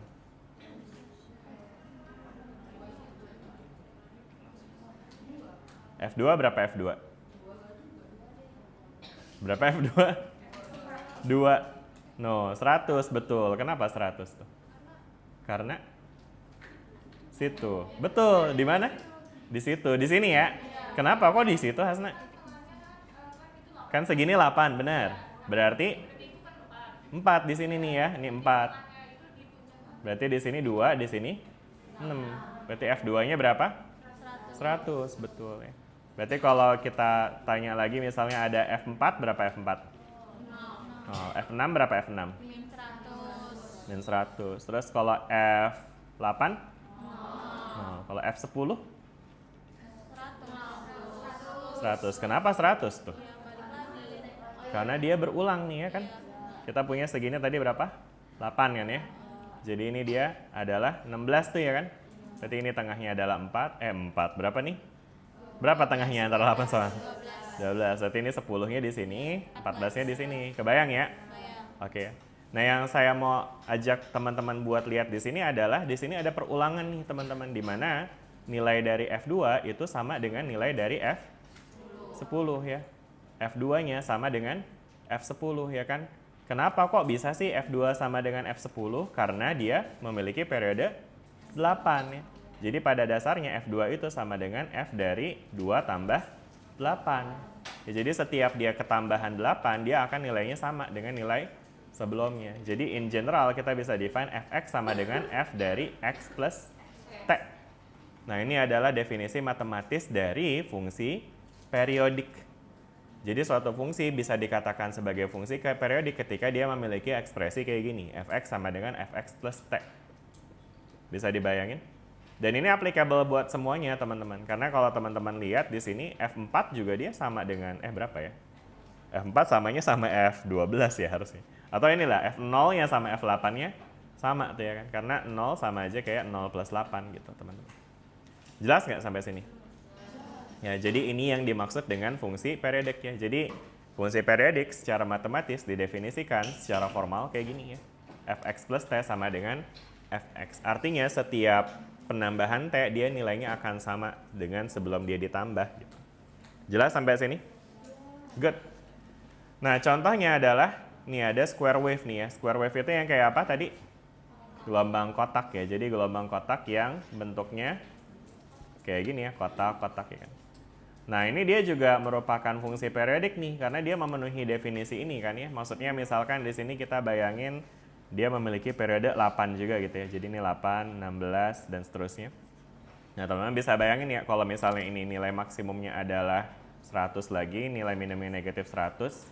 Kalau kita ambil F1, berapa F1-nya? segini 8 nih, ya kan? Berarti segini 4 ya. Berarti kalau kita cari F2 aja deh, F2-nya berapa? 100 ya kan? Kalau F10? 100 juga ya kan ya? Karena di sini saya 10 tuh akan ada di sini kan ya? Jelas ya? Nah, dan dari sini kelihatan ya F2 sama dengan F2 plus 8 jadinya ya. Jadi memenuhi apa namanya syarat sebagai fungsi periodik juga ya. Oke, ya ini ya tadi teman-teman. Jadi ini adalah definisi formal dari fungsi periodik ya kan. Nah sekarang ketika kita punya square wave kayak gini, seperti yang tadi kita udah bahas bahwa tentu ini nggak bisa digambarkan dengan fungsi sinusoidal biasa.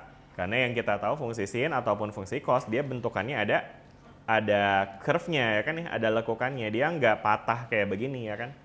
Nah sehingga untuk menggambarkan fungsi yang patah ini berdasarkan prinsipnya Fourier, kita bisa menggambarkan fungsi kotak ini sebagai bentuk penjumlahan dari beberapa fungsi sin dan beberapa fungsi cos ya kan. Yang teman-teman pasti udah pernah lihat ya bentuk ini di mata kuliah sebelumnya, di mata kuliah Fismat ya. Oke. Aman teman-teman Fismatnya? Ada yang kurang atau aman semua? UTS-nya kemarin ada nggak soal Fourier? Ada. Bisa kerjain ya soal Fourier-nya? Mudah-mudahan. Oke.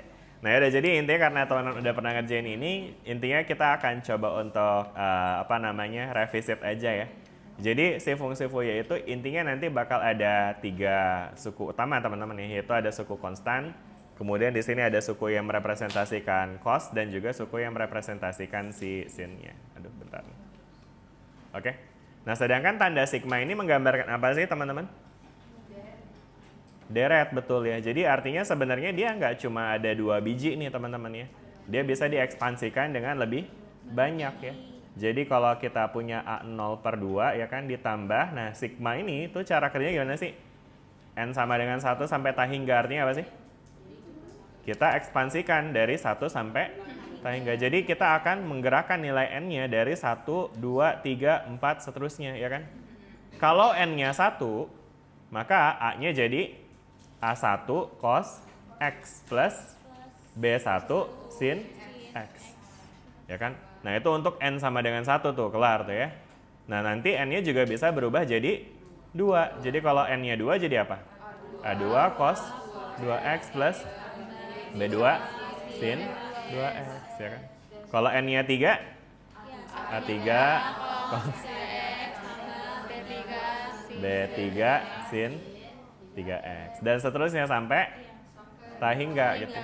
Jadi sebenarnya secara formal emang dia bisa diekspansikan sampai tah hingga, meskipun nanti secara praktikal kita kadang nggak perlu ekspansikan sampai tah hingga gitu ya untuk mendapatkan aproksimasi istilahnya ya.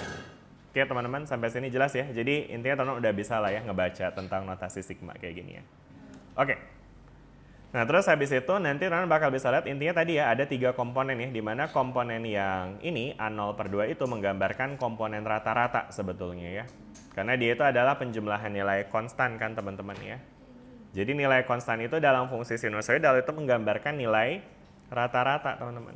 Kebayang nggak tuh maksudnya kenapa nilai rata-rata? Kita kasih visualisasi lagi ya. Misalnya nih teman-teman punya gelombang sin Y sama dengan sin X. Ya kan? Berapa nilai rata-ratanya nih teman-teman? Gimana ya cara ngelihat nilai rata-rata teman-teman? Dari min 4 sampai 4 deh. Oh, bentar. Ini kayaknya kita bikin dari min 2 sampai 2 aja. Oke. Kalau teman-teman lihat di sini, nilainya kan naik turun ya. Berapa nilai maksimum dari sin?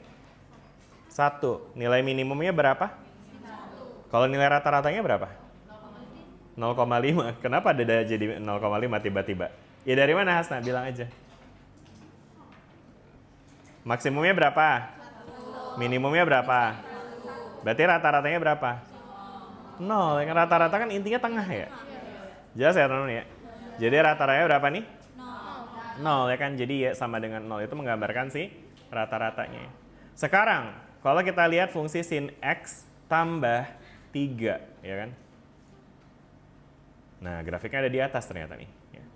Berapa nilai maksimumnya? 4.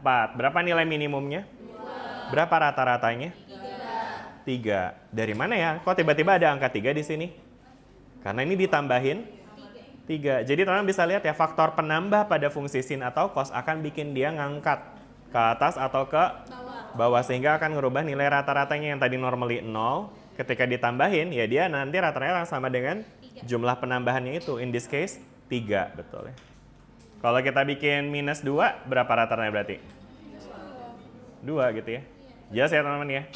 Makanya jadi nilai konstanta ini pada fungsi sin dan cos, nilai konstanta itu menggambarkan nilai rata-rata atau koefisien rata-rata atau komponen rata-rata. Jelas sampai sini teman-teman interpretasinya? A0/2 menggambarkan komponen rata-rata. Nah, sedangkan di sisi lain kita juga punya ini komponen cos yang tentu bisa kita kasih nama komponen cosinus. Dan yang kedua kita juga punya komponen sinus, ya kan? Jelas ya? Nah, terus habis itu setiap suku indeks n merepresentasikan harmonik ke n ya. Jadi kayak tadi ya, nanti nilai n-nya bisa kita ubah-ubah gitu ya kan. Yang tentunya kalau misalnya n-nya makin besar, itu menunjukkan frekuensinya makin besar juga tuh teman-teman. Karena nilai n ini teman-teman, itu dia menggambarkan frekuensi kan ya. Dari mana tuh kok jadi frekuensi? Karena ini maksudnya teman-teman mungkin bisa recall lagi ekspresi dari cos omega t gitu ya kan. Nah, omega itu adalah 2pi per f kan ya? 2pi f deng.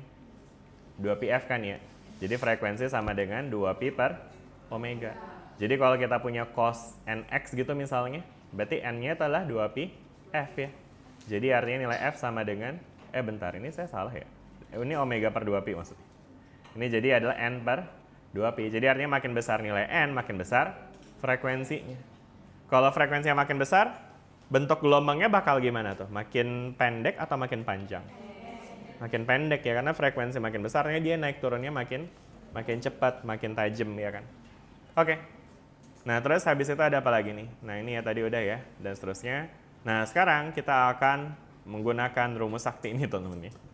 Nah, jadi dari yang tadi kita punya nih teman-teman, nanti kita bisa nih ngitung berapa AN sama BN-nya dan juga A0-nya, kayak yang tadi udah teman-teman paham ya. Untuk mendevelop deret Fourier, kita perlu untuk cari berapa A0, AN, sama BN. Nah, untuk cari AN sama BN, itu bisa kita terapkan sifat ini, teman-teman, namanya sifat ortogonal sinus. Dimana, dan juga cosinus ya, dimana kalau kita integralkan cos mx cos nx dx, itu nanti nilainya bakal 0 ketika m-nya tidak sama dengan n, dan nilainya pi ketika m sama dengan n ya. Nah, ini nanti ada implementasi. Jadi maksudnya sifat ini tuh ada pembuktiannya juga. Tapi kalau kita bahas pembuktiannya di sini kayaknya agak panjang. Jadi mungkin nanti teman-teman bisa coba deep dive sendiri aja. Hopefully ini juga nggak bakal ditanyain di UAS ya. Jadi maksudnya ini buat background aja bahwa sifat inilah yang dipakai untuk ngitung AN, BN, sama AO. Oke. Nah, jadi dengan menggunakan sifat yang tadi nih teman-teman, jadi dari ekspresi ini nih, sebenarnya nanti kita bisa mengalihkan nih kedua ruas dengan cos mx ya, untuk mendapatkan, kalau kita kalikan cos mx itu kan nanti dia akan jadi ini ya, sebelah kirinya jadi fx cos mx, ya kan? Sebelah kanannya jadi apa tuh? A0/2 cos mx ya kan? Ditambah integral dari, nah ini setiap suku kita kalikan jadinya ya, an cos nx cos mx, ya kan, ditambah bn sin nx cos mx ya. Kan faktor pengalihnya nih cos mx ya teman-teman. Bisa dipahami sampai sini? Jadi tuh kita ngaliin semua suku dengan cos mx ya kan. Nah udah ya, ini udah setelah kita kalikan kedua ruas, kita disuruh ngapain lagi nih? Integralkan dari pi sampai, dari negatif pi sampai pi ya. Jadi kalau kita integralkan dari negatif pi sampai pi ya kan, nah ini nanti dia akan diintegralkan nih dari negatif pi sampai pi, ini juga sama diintegralkan dari negatif pi sampai pi, ini juga diintegralkan dari negatif pi sampai pi. Tentu di sini harusnya ada dx-nya nih, dx, dx, dx, dx. Oke ya, jelas ya? Nah nanti setelah kita integralkan seperti ini, nanti tuh dia bisa ada yang direduksi nih teman-teman dengan menggunakan sifat ortogonal tadi. Jadi ada suku yang berubah jadi 0 teman-teman, dan juga ada suku yang nggak hilang ya. Nah ternyata kalau kita integralkan seperti ini, long story short, dapat kayak gini teman-teman ya. Nah, nanti prosesnya nanti teman-teman bisa coba untuk turunin aja, mandiri aja ya. Dan again, saya rasa penurunan ini nanti nggak bakal dievaluasi di UAS. Jadi ini buat background teori aja bahwa dengan mengalihkan dan mengintegralkan, kita akhirnya bisa mendapatkan rumus untuk nyari AN, BN, sama A0. Jelas sampai sini teman-teman? Ya, gitu ya. Nah, jadi nanti kita udah punya deh tuh jadinya rumus untuk mendapatkan AN, BN, dan juga A0 ya. AN tadi saya kasih warna apa sih? Warna biru ya. Oke, jadi nanti di sini kita bisa dapat ya rumus untuk ngitung AN, rumus untuk ngitung BN, dan juga rumus untuk ngitung A0. Dah, sampai sini dulu. Ada pertanyaan nggak? Dah ya? Jelas ya?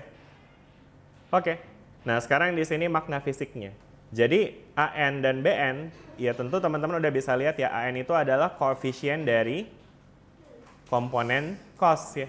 Sedangkan BN itu adalah koefisien dari komponen sin. Sedangkan bentuk cos dan sin ini dia itu menggambarkan mode normal sebetulnya teman-teman ya. Nah, jadi artinya nanti teman-teman bakal bisa lihat si koefisien AN sama BN ini nanti akan menentukan seberapa besar harmonik ke N muncul dalam fungsi. Jadi maksudnya kalau misalnya AN-nya lebih besar, berarti artinya dia tuh modenya lebih ke mode sinusoidal tuh. AN tuh yang cos ya. Jadi modenya itu lebih dominan dikontribusikan oleh modenya cos gitu ya kan. Sedangkan kalau BN-nya yang lebih besar, berarti ya artinya dia itu lebih dominan dalam bentuk sin gitu ya. Dan ini juga nanti akan bisa kita lihat dari bentuk si gelombangnya juga teman-teman ya. Kayak misalnya nih, kenapa sih? Misalnya nih teman-teman kita punya fungsi gelombang yang gelombang kotak tuh tadi ya. Yang bentukannya kayak gini nih teman-teman. Kalau kita lihat lebih lihat secara sederhana, ini tuh dia mirip sama bentuk sin kan ya. Karena dia bentuknya kayak gini kan ya. Nah, jadi artinya nanti kalau bentuk kayak gini, nanti kita bisa bayangin kalau kita ekspansikan dalam bentuk Fourier, itu most likely dia akan memiliki kontribusi dari sin, sedangkan kontribusi dari cosnya itu relatif lebih rendah, atau bahkan bisa jadi 0 gitu. Oke? Jelas ya teman-teman ya? Sedangkan kalau misalnya kita punya gelombang kotak juga nih, tapi bentuknya dia kayak gini nih, agak ngegeser gitu ya. Nah, kalau kayak gini nanti dia bisa menjadi gelombang cos nih teman-teman ya. Karena dia kayak mulainya itu dari atas gitu ya kan. Kayak gini ya. Jelas nggak nih teman-teman sampai sini? Ya gitu ya. Oke, itu dia untuk penggambaran awal. Ya nanti kemudian sebenarnya nanti dalam ekspresi kayak gini ini kita bisa kenali dengan istilah ada fungsi ganjil sama fungsi genap nanti teman-teman. Pernah dengar istilah fungsi genap sama fungsi ganjil? Apa sih fungsi genap tuh? Dan apa itu fungsi ganjil? Fungsi genap apa sih artinya teman-teman? Fungsi yang genap. Apa genap artinya?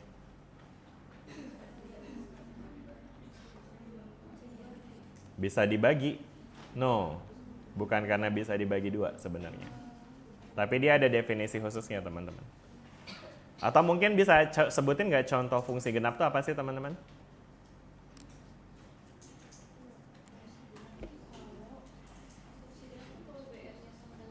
Kalau apa? Kalau BN-nya sama dengan 0. Oke, sebenarnya terbalik tuh. Jadi sebenarnya justru karena fungsinya genap maka BN-nya yang jadi 0. Sedangkan kalau fungsinya ganjil maka AN-nya jadi 0. Nah, tapi kenapa begitu ya? Kenapanya itu yang mau kita diskusikan. Maksudnya kenapa begitu berarti kan harusnya ada definisi dulu nih tentang apa itu fungsi ganjil dan apa itu fungsi genap ya.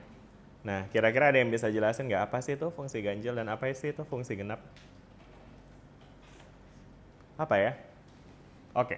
Secara matematis, fungsi ganjil atau fungsi genap itu bisa kita definisikan dengan ekspresi ini teman-teman. F negatif X sama dengan Fx.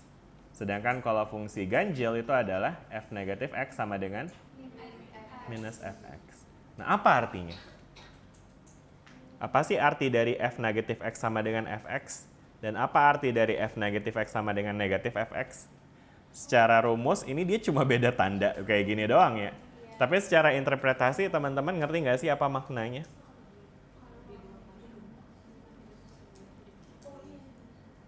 Gimana?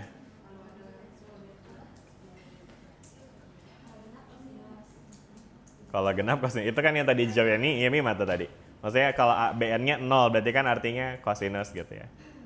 Nah tapi maksudnya apa ini interpretasi dari, teman-teman bisa interpret nggak nih? F negatif X sama dengan Fx itu artinya apa? Kalau dikali?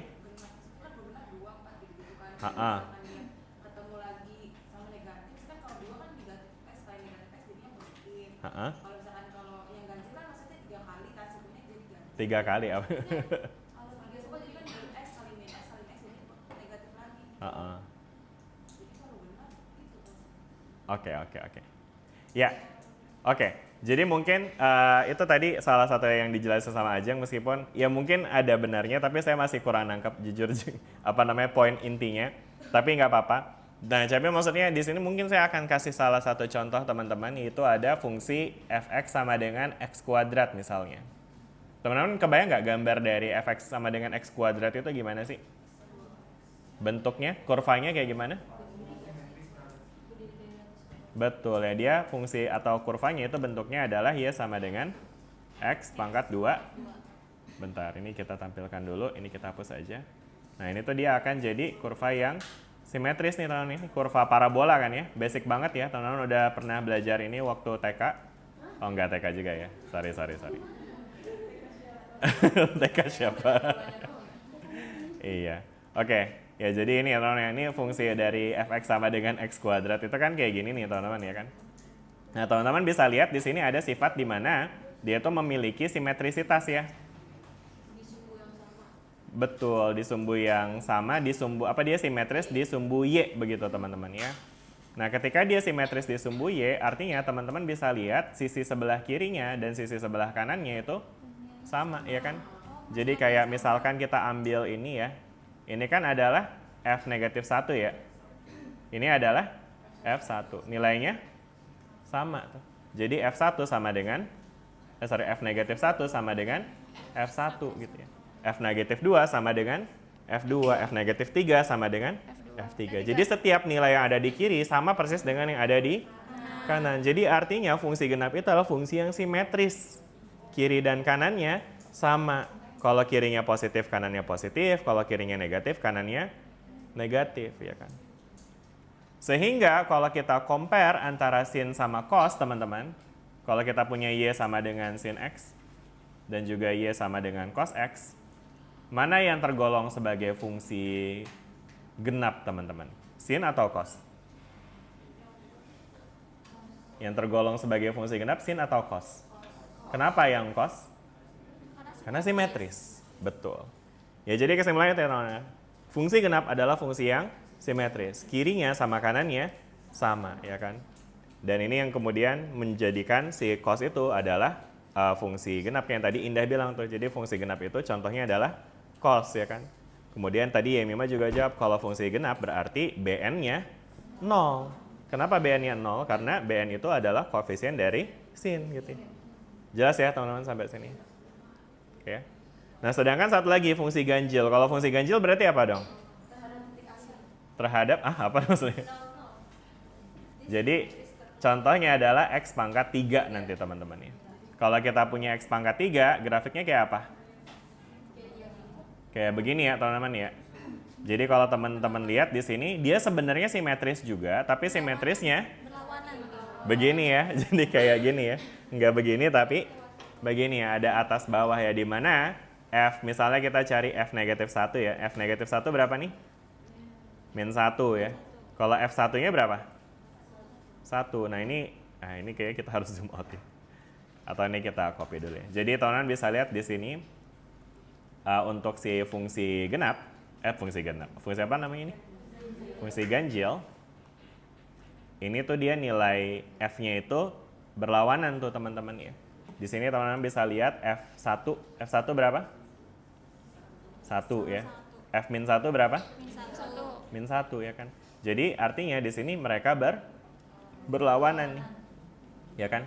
Jadi kesimpulannya pada fungsi seperti ini kita bisa definisikan di mana F min x sama dengan, atau mungkin gini, F min 1 sama dengan negatif dari si F1-nya. Sehingga in general f dari negatif x sama dengan negatif dari fx. Ya. Jadi secara interpretasi ya, bentuk ini itu menggambarkan fungsi yang simetrisnya begini. Atau tadi istilahnya Rira bilang terhadap titik asal ya, simetrisnya. Jadi ini tuh jadi kayak cerminnya tuh di sini, mirrornya tuh di sini. Ya. Jadi dia mirroringnya begini, simetrisnya. Jelas sampai sini dengan fungsi ganjil dan fungsi genap? Jelas. Sehingga pada konteks sin sama cos, mana yang tergolong sebagai fungsi ganjil? Yang sin apa yang cos? Yang hitam apa yang ungu? Yang sin ya. Yang sin ini adalah fungsi ganjil ya, karena dia bentuknya gini. Gitu tuh. Jelas ya? Sampai sini? Ya, jadi artinya berikutnya ketika teman-teman mau nentuin fungsi ganjil atau genap, lihat aja bentuk grafiknya. Jelas ya? Good. Oke. Nah, terus habis itu ini adalah fungsi ekspansi fx dalam bentuk fungsi ganjil dan genap nih, teman-teman ya. Ganjil genap. Ya ini, teman-teman bisa lihat ya, ini kita bisa ekspansikan jadi bentuk kayak gini.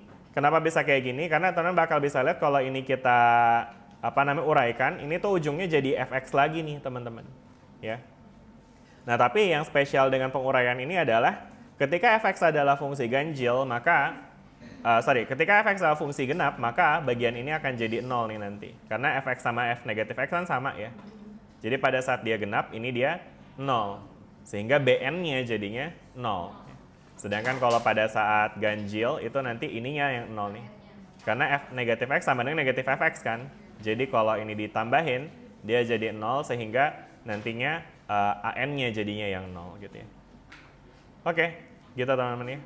Nah sekarang di sini ada contoh square wave teman-teman. Pada kasus square wave simetris, misalnya fungsi bernilai h sama dengan 0xp dan negatif h dari negatif p sampai x sampai 0 ya. Nah ini fungsi ini adalah fungsi ganjil katanya. Kenapa ya jadi fungsi ganjil teman-teman? Karena an-nya 0, enggak bukan. Justru enggak, jangan kebalik nih. Jadi kita justru menentukan an-nya 0 dari mengenali ini adalah fungsi ganjil. Nah berarti kita harus kenalin dulu nih, dia tuh fungsi ganjil. Nah dari mana kita bisa tahu bahwa dia fungsi ganjil? Tadi gimana cara kita ngenalin fungsi ganjil atau genap? Dari gambar. Nah ini gambarnya gimana teman-teman? Gambarnya gimana? Kita baca nih keterangannya ya, baik-baik ya. Di sini katanya fungsi bernilai h pada 0 sampai pi ya. Jadi artinya misalnya ini 0, ini pi. Nah, dari 0 sampai pi nilainya adalah h. H itu berarti gimana tuh? Begini ya. Oke, ini h nih ya kan. Jelas ya? Sedangkan dia itu bernilai negatif h pada interval min pi sampai 0. Jadi kalau misalkan min pi-nya ada di sini, min pi tentu di kiri ya. 0 di sini ya, berarti di sebelah kirinya dia begini ya kan. Nah, bentuknya kelihatan sekarang. Bentuk apa nih? Genap atau ganjil? Ganjil ya kan. Makanya karena kita lihat bentuknya seperti ini, maka kita menyimpulkan bahwa ini adalah fungsi ganjil. Dan dari kesimpulan tersebut baru kita bilang bahwa an-nya 0. A0-nya juga 0 gitu. Sehingga nantinya untuk cari ekspansi Fourier-nya tinggal dicari bn-nya aja. Begitu teman-teman. Jelas nggak sampai sini? Jelas. Oke. Nah terus habis itu ngitung bn gimana tuh? Ya pakai integral ya. Bisa pakai 1. Kalau untuk case yang ini kita bisa pakai seper pi aja dulu nih, karena ini ekspansinya dari negatif pi sampai pi ya. Nanti ada rumus tambahannya untuk yang pakai L-nya, tapi sabar dulu ya Mima. Kelihatannya Mima udah mau gaspol aja. Ya jadi kalau dia di sini dari negatif pi sampai pi, jadi ini 1 per pi ya teman-teman ya. Terus ini integrasinya dari negatif pi sampai pi, fx sin nx dx ya. Nah nanti kalau diintegralkan, insya Allah hasilnya seperti ini. Jelas nggak teman-teman sampai sini? Jelas ya? Oke ya. Nah sekarang kita akan coba buktikan dulu ya teman-teman ya. Jadi kan ini tuh sebenarnya menggambarkan pola ya teman-teman ya. Jadi kalau misalkan kita coba untuk bikin nih fungsinya berdasarkan atau grafiknya ya berdasarkan dari fungsi yang kita udah punya ya. Misalkan di sini kita define deh h-nya mau berapa teman-teman? Karena di dalam Desmos kita harus pakai angka. 4 boleh. Oke. Spesifik banget tuh. Berarti 4 dikali 4 dibagi apa dah? Sama pi ya. Jadi kita bikinin dulu. 4 kali 4 dibagi sama pi. pi, ya kan? Nah ini kan tentu kalau kayak begini doang jadinya cuma garis lurus aja ya. Nah terus habis itu kita kaliin sama sin X nih, ya kan? Nah ini dia bakal jadi gelombang yang kotak kagak nih? Kagak ya. Kenapa nggak kotak ya? Karena emang bukan cuma sin X doang kan tadi ya. Harus ditambah lagi dengan apa? Nih ya, sepertiga sin 3X ya kan? Nah jadinya udah kotak belum nih? Belum. Tambah lagi dengan 1/5 sin 5X. Nah udah kotak belum? Tambah lagi dengan berapa nih? 1/7 sin 7X. Udah kotak belum? Tambah lagi berapa? 1/9 sin 9X ya kan? Udah kotak belum? Kagak ngotak ya dia? Kagak ngotak ya? 1/11 sin 11X. Udah hampir lah ya. Emang ini sampai kotak banget emang harus sampai tahingga sih ya gitu. Tapi artinya orang bisa lihat ya pendekatannya ya. Udah mulai agak lah ya. Ya emang namanya juga gelombang, teman-teman. Bukan nabi boy ini. Jadi nggak sempurna dia gelombangnya ya. Jadi di sini dia ditambahin lagi terus ya kan. Ya kalau mau ditambahin terus ya bisa-bisa aja, silakan aja teman-teman. Enggak, ya udah karena kita udah bilang enggak ya kita bisa apa ya. Jadi udahan aja sampai sini aja. Ya kan? Udah ya gitu ya teman-teman ya. Intinya teman-teman ngerti ya caranya ya. Oke. Nah terus habis itu tapi teman-teman juga bisa lihat ini H-nya benar kan ya di 4 tadi ya. Karena kan tadi kita mau bikin H-nya 4 ya. Benar nggak tadi 4 nih? Benar kan ya? Meskipun dia fluktuatif di sininya ya. Nah tapi ini fluktuasi ini muncul karena emang kita belum mengekspansikan dia sampai tahingga gitu ya.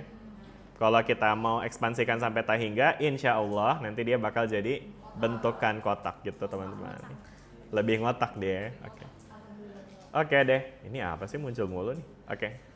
Udah ya teman-teman ya, sampai sini jelas ya. Itu tadi kita barusan ngelihat aproksimasinya. Again, aproksimasi teman-teman. Makanya jadi emang mungkin yang akan kita lihat nggak sempurna ya. Karena emang, tapi nanti kita bakal lihat semakin banyak sukunya maka semakin sempurna kotaknya ya kan. Nah sedangkan untuk menurunkannya nanti teman-teman bakal bisa lihat di sini ya. Jadi kalau misalkan kita punya, tadi ya ini awalnya kan dari seperti ini ya soalnya ya. Nah ketika kita mau coba untuk turunkan, menggunakan formulasi Fourier yang tadi kita udah bahas.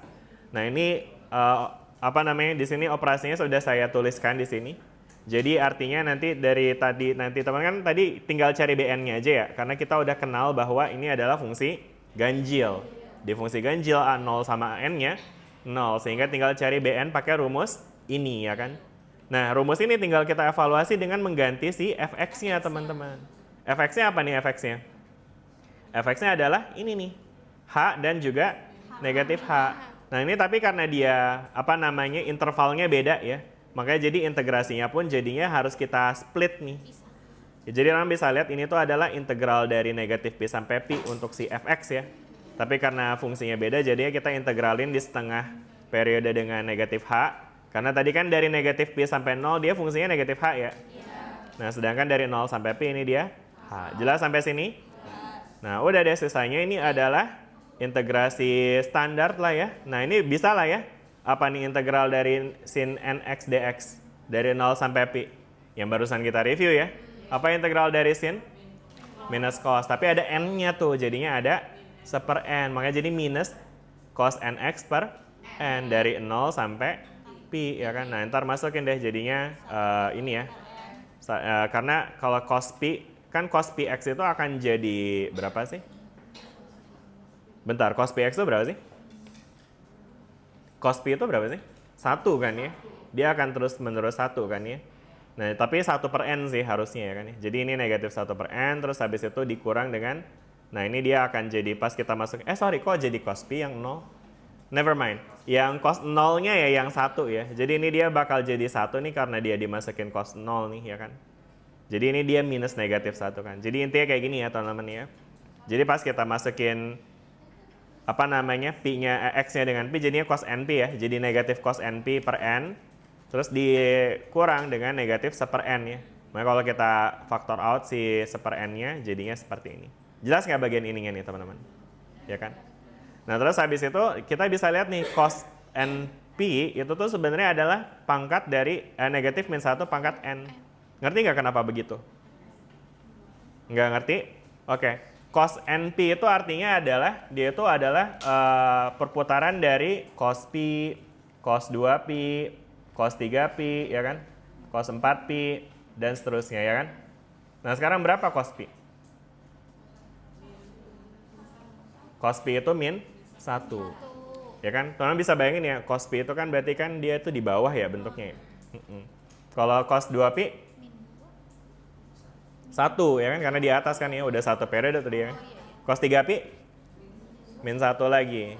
Cos 4 pi 1. Cos 5 pi, cos 6 pi 1. Ya kan, jadi terus-terusan dia. Teman-teman lihat ada osilasi dari min 1 sama 1. Tinggal lihat angkanya aja apakah dia ganjil apa genap, ya kan. Kalau dia angka ganjil kayak 1, 3, 5, dia itu jadi negatif.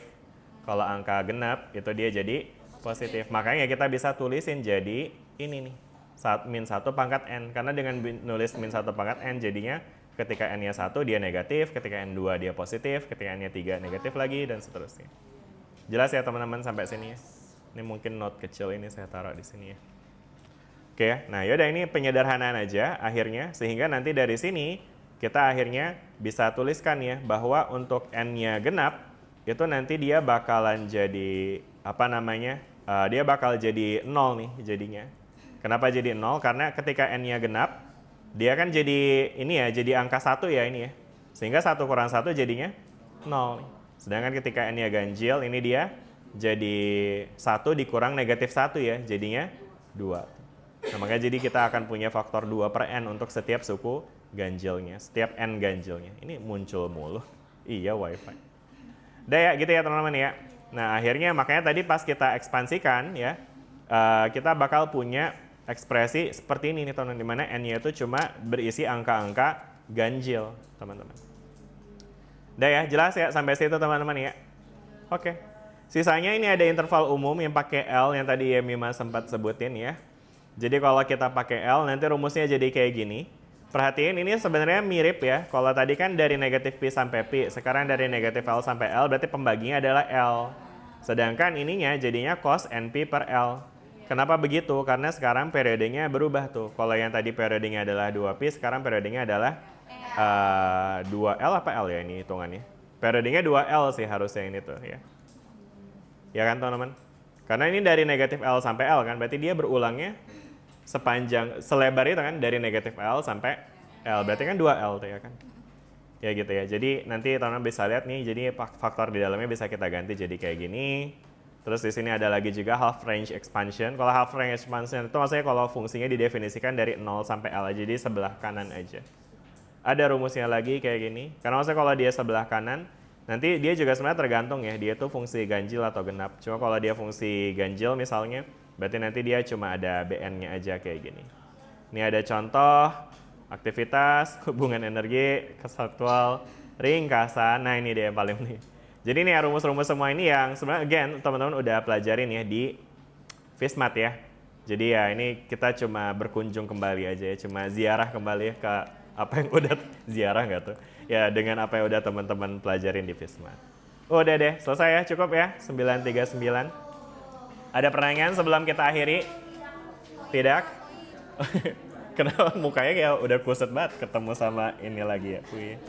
Tapi udah ya, aman ya, hopefully jadi lebih paham ya teman-teman ya sekarang dengan interpretasinya juga. Jadi demikian perkuliahan kita hari ini. Kita akan ketemu lagi hari apa? Selasa. Jadi kita besok Selasa. Soalnya kan kita masih utang satu sesi, tapi terserah teman-teman mau satu sesinya tambahnya kapan? Minggu depan atau depannya lagi, boleh-boleh aja.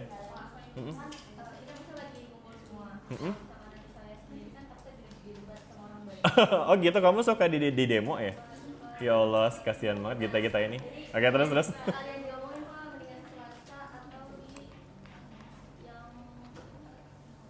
Oke, jadi gini ya teman-teman, kan default kita kan kuliahnya Rabu sama Jumat nih jadinya ya kan, itu jadwal default kita. Nah sedangkan kemarin kan kita ada minus 1 sesi tuh, ya kan karena ke libur Idul Adha ya kalau nggak salah.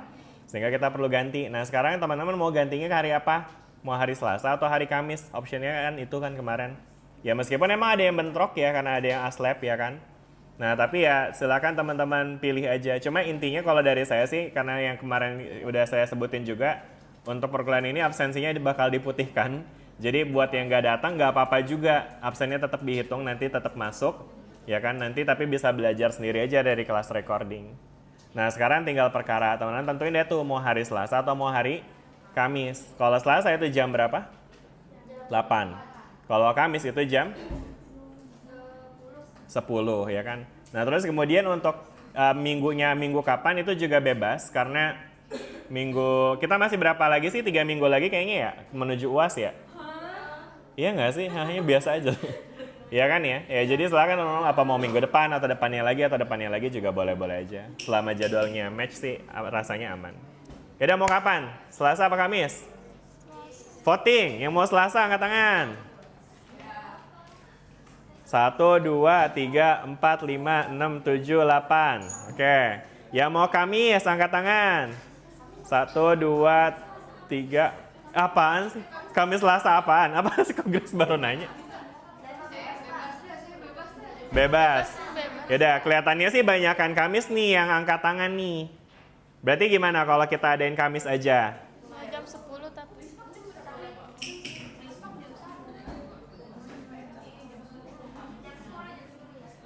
Kamis jam 10.